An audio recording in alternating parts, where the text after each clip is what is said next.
My name is John Fox and I'm Technical Sales Engineer here at EBC Brakes.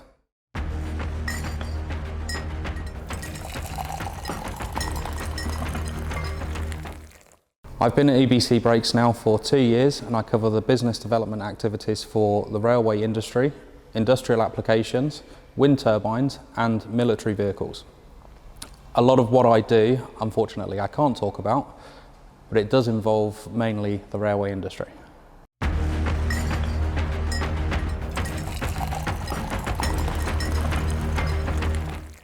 I enjoy working at EBC Brakes because of the people in and around the offices, the different environments and sectors that we work in, and the customers and clients that I get to go out and visit, different parts of the world.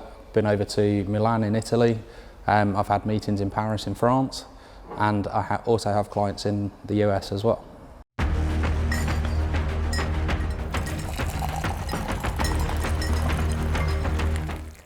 My vehicle history starts with a Ford Fiesta.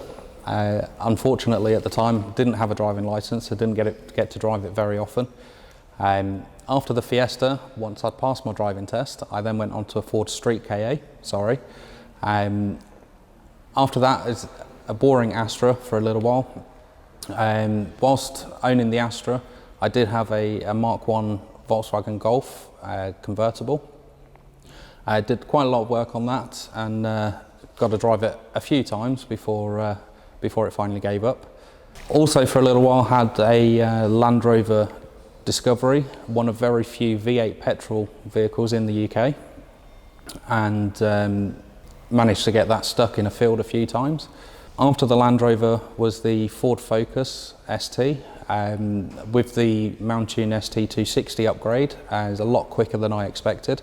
Also cost a lot more in fuel, so that one didn't last particularly long before I had to get rid of it. Once the Focus was gone, I then had a Jaguar X-Type. A lot of people saying I was far too young for that, but one of the most comfortable cars for driving up and down the motorway that I've ever driven. For a very short while I had a BMW 318 Ti Compact. It was a relatively old car from '96, unfortunately with an automatic gearbox that didn't last as long as I'd hoped, and that eventually died on me. Once the BMW died on me, I made the choice to move over to a few sensible cars. At the same time though, I did have the opportunity to drive a fair few different rail vehicles, so a few that I'm not allowed to mention, unfortunately. One of my favourites though would have been the Class 08 locomotive. Back onto the cars, I then went for a standard Vauxhall Corsa. Nothing particularly interesting about that one. And a Renault Megane for a short while, and then back to the bigger cars for motorway miles. So I had a Vauxhall Insignia. Once I eventually got bored of that one, I moved on to the Ford Mondeo. Okay, you've met me. I've told you as much as I'm allowed to about what I do on a day-to-day basis. Stay tuned for more staff videos.